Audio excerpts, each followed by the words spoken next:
result right now.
Low Earth orbit is between 99 miles and 1,200 miles away.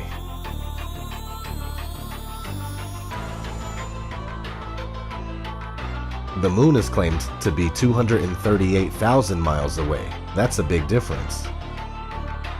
This is the spacecraft that's going to take humans to explore the solar system. It's the next big step for NASA in exploration. Called the Orion Multipurpose Crew Vehicle, or MPCV, this next-generation spacecraft will enable America to explore beyond low Earth orbit. The plan that NASA has is to build a rocket called SLS, which is a heavy lift rocket.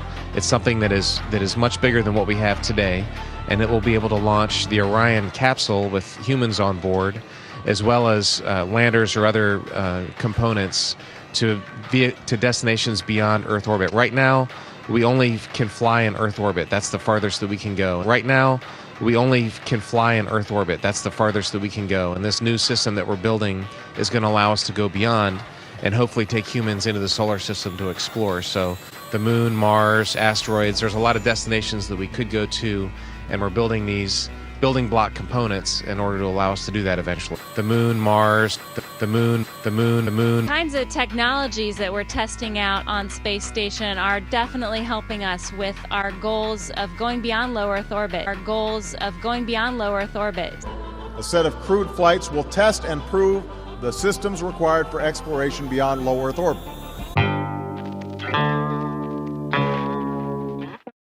It was all recorded on these telemetry tapes. So where is this hard evidence? I haven't seen anything that indicates the telemetry data is even in existence, and as I said, even if we had it, we don't have the machines to play it back. But your own research has shown the telemetry data is missing. That's right. Could this be true? Mankind's first interplanetary exploration and the original science data is missing? 11, this is Houston, radio check, over. If it's anywhere, it should be here at NASA's Goddard Space Center in Maryland, home to the National Space Science Data Archives. This film you're making now, what is it? This is a film trying to prove that Apollo 11 happened. Does it have a name? I mean, do you have a name for it yet, or I'm calling it Did We Go? Did We Go? Okay. Okay. Doesn't have it either. The Smithsonian doesn't have it. Johnson doesn't have it. Right. We've been unable to track it down. I mean, we don't know where this telemetry data ended up, and we don't know what path it may have taken. So, unfortunately, I'm afraid I can't really give you much of a clue as to where this data ended up and whether it still exists or not.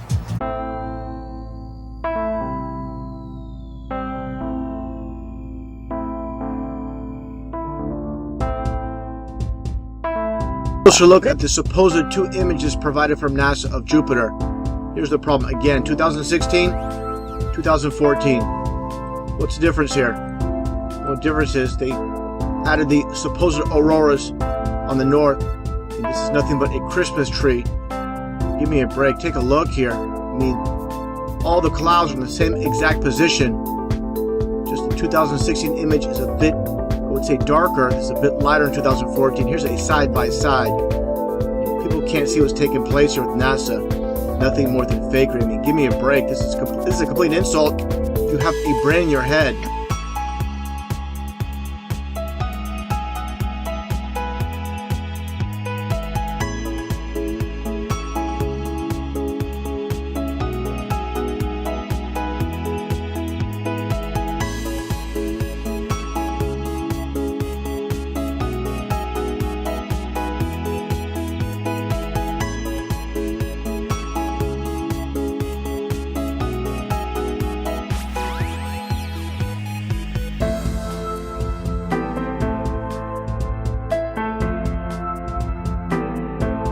So I keep digging a little bit deeper, and I finally get underneath this cloud cover here, and a few images pop up. And I say, oh, images, what are they? Well, this is what you got, which I'm sure that looks familiar to you, right?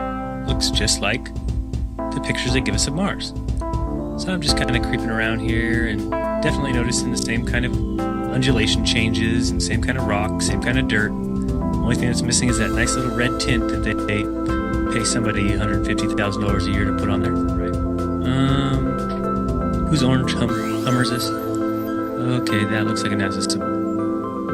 Well, let's dig a little further because I can't really see anything on here other than it certainly looks like a NASA symbol. And I can't read that. Tried. Cameras set up, tents, ATVs, food. They've been there a while. It's not a one-day trip. Got their antennas set up out in the middle of nowhere in Greenland. Another ATV, a leveler equipment. So I'll keep kind of going through here and see if it. What the?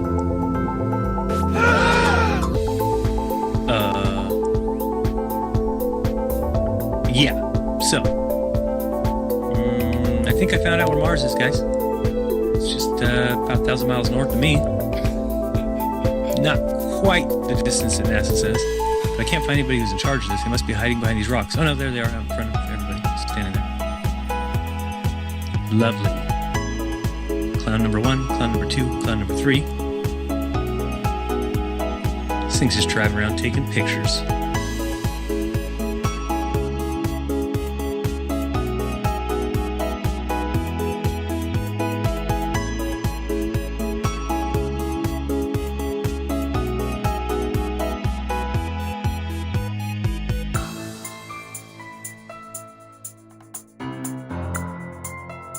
Simmons' job is... It's primarily taking data and making pictures out of it. That's what this is, a composite of data sets from several different instruments translated into a picture.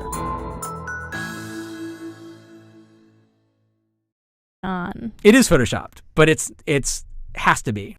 Then there was another layer to sort of simulate the atmosphere. And then there's this little bright spot. It's called the specular highlight. So it's the reflection of sunlight off of water. Those are the pieces, but you can't just slap them all together. It just didn't look realistic. It looks kind of flat, looks kind of flat, looks kind of flat, or the clouds are sort of too see-through. So I just hit Command Z a lot. There's artistry to creating the world.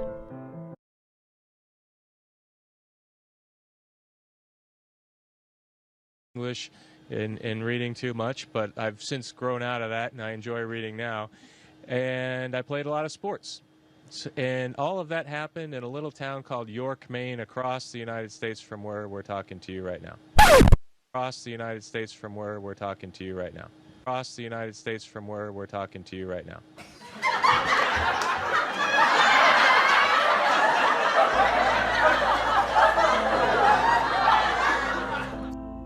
And let's enlist the help of a friend, Paxi. You might know her. Ladies and gentlemen, if you didn't figure out by now, I'm going to be the first man to actually tell you this, that teleportation is officially real. We are live in the ISS, and let's go back and relook at that clip again. You see? Now watch. Oh, wait. See, this, ladies and gentlemen, should let you know that this is only done through the usage of chroma key. This is chroma key technology. This is green screen or blue screen technology. That's what is being utilized here. This is simply virtual reality that is actually being fed to you, and you're taking this virtual reality, making it the reality.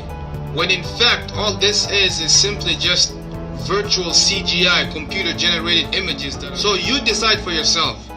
If we have the technology to build the space station and have people go and live in the space station for months and months at a time, and they are there constantly reporting back to Earth the things that they are finding there, then the question is, why go through all this trouble as far as faking the space station itself? Why go through the trouble of faking these people in space who are supposed to be the astronauts who are in space and have their arms disappear from the screen just like that? Why have that? Why go through all that trouble? So this video is an astronaut explaining the mission. It's not like practice footage or anything. Watch closely.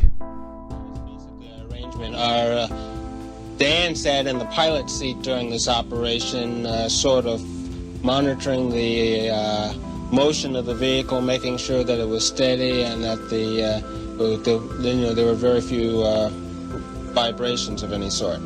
Here's a picture of the INSAT actually being deployed from the spacecraft. You can see that the deploy went very smoothly. At the moment of... Did you see it? In the background? There was a guy in the background, man. I'm not kidding you. You can't deny that that's someone in the background. There's a guy moving in the background. Here, watch it again. Watch it closely. I looked up, or I tried to look up the size of this rocket. I found this picture. You can see it's massive.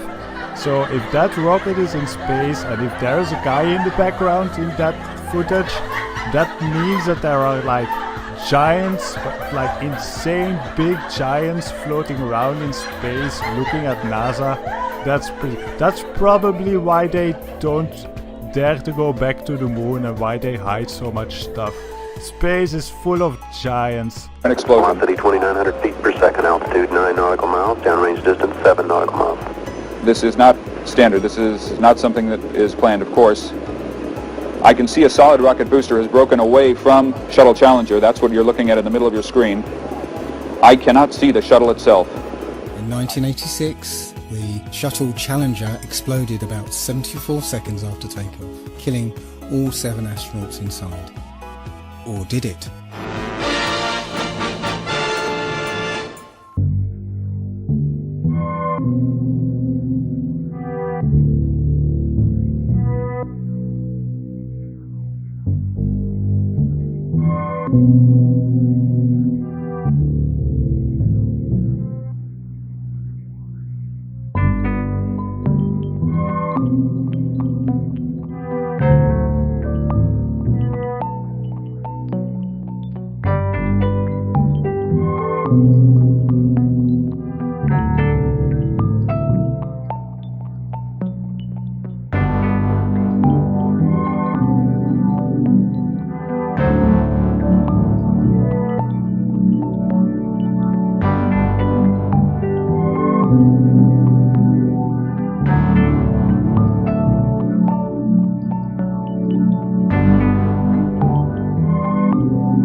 dragging a little bit, but I don't want to fire the gun.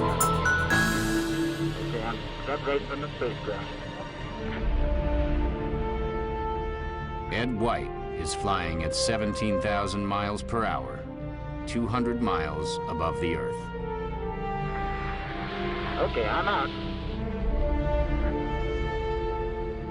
If the spacesuit fails, the difference in pressure will kill him instantly.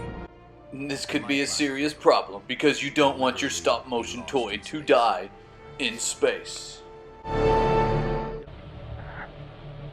As White floats in space, a glove drifts out of the capsule. Oh, so a garden glove floating off makes it real? You're telling me there's an astronaut in space with no glove and a bare hand exposed? And what blew it away? The wind? Today, those pictures are classic. they're still overpowering today to realize, number one, it's been done, and that we did it. It blew me away. How easy it was to deceive everyone. It was quite easy, actually. We all know NASA uses wires, and sometimes we'll catch them like this here. The guy pulled on his wire. However, some days when you're filming live, things just don't work out, and it becomes so blatantly obvious, it's ridiculous. So, in this clip, they're talking, live feed, and we have a astronaut go by us in the background, obviously trying to give it a more realistic, spacey, station busy effect. The only problem is the camera that was supposed to mask this harness out, or the video feed, is not working. And so we see the guy come flying along in a harness on his wires. Pretty amazing. But that's not all that goes wrong here.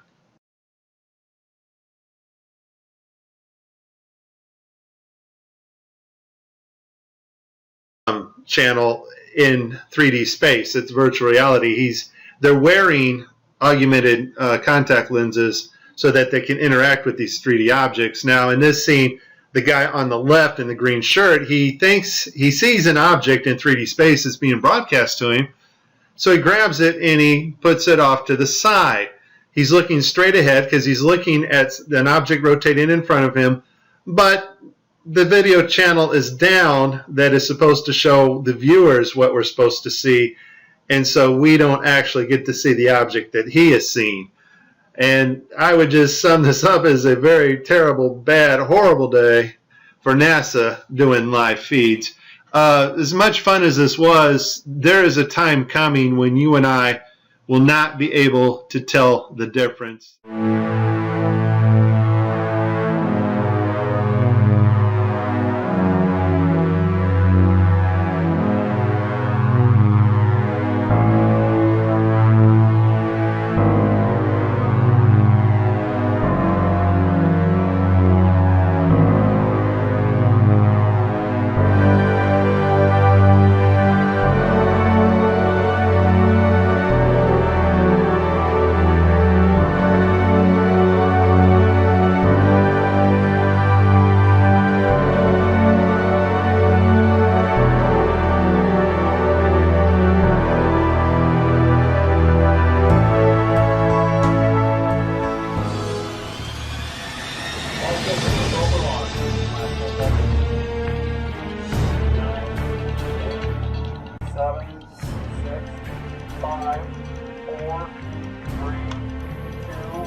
I know what you're thinking. So, NASA is fake, big deal. How does this affect me? Blah, blah, blah. Or you're thinking, no, there's no way my heroes could be lying to me. There's no way that this whole world is in on this big scam. This is just too much. And that's what I would have thought too. But here is what they are hiding and why NASA formed in the first place. Pay attention. Admiral Byrd, you've been to both the North Pole and the South Pole. Is there any unexplored land left on this Earth that might appeal to adventurous young Americans? Yes, there is. And not up around the North Pole, because it's getting crowded up there now, because they find out it's really usable, not only to live in, but militarily. But strangely enough, there's left in the world today an area as big as the United States that's never been seen by a human being. And that's beyond the pole, on the other side of the South Pole, from Middle America.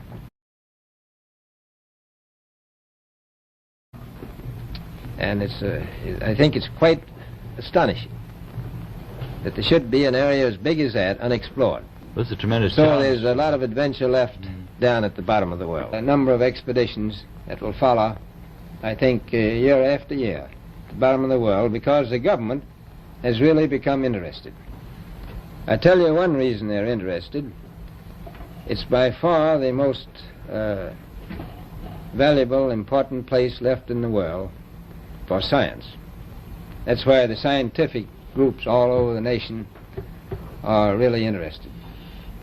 But more important than that, it has to do with the future of the nation, those to come after us, or even during your lifetime. Because it happens to be an untouched reservoir of natural resources. You know, as the world shrinks with an ever-increasing acceleration, far-flung places, once useless, like we thought the North Pole was, and no man's land, become very useful.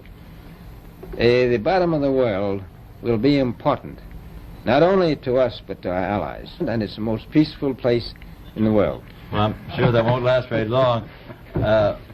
What are the natural resources there? Well, we've found enough of coal within 180 miles of the South Pole in a great ridge of mountains. It's not covered with snow, enough to supply the whole world for quite a while. Well, that's the coal. Now, there's evidence of many other minerals. We are pretty sure there's oil. Now, that coal shows the bottom of the world. Now, by far the coldest spot in the world. Where that coal is gets 100 below zero in the winter. Well, it was once tropical. So we think there's oil there, and there's evidence, probably uranium there. is it any secret, is there uranium there? That would be the only thing that would be practical to actually go after, I suppose. Everything else would be economically unfeasible, wouldn't it? Well, as we recklessly expend our resources, the time will come when we'll have to go after that stuff down there. Well, Admiral Byrd, are private expeditions a thing of the past? Is expedition and exploration, making expedition and exploration now purely a government function because of the tremendous cost and organization? No, I don't think so. I think down south it may be more or less a thing of the past, but not other expeditions that go. There's a lot of them go north now. The North Pole is the center of an ocean 10,000 feet deep. The South Pole, the center of a plateau 10,000 feet high.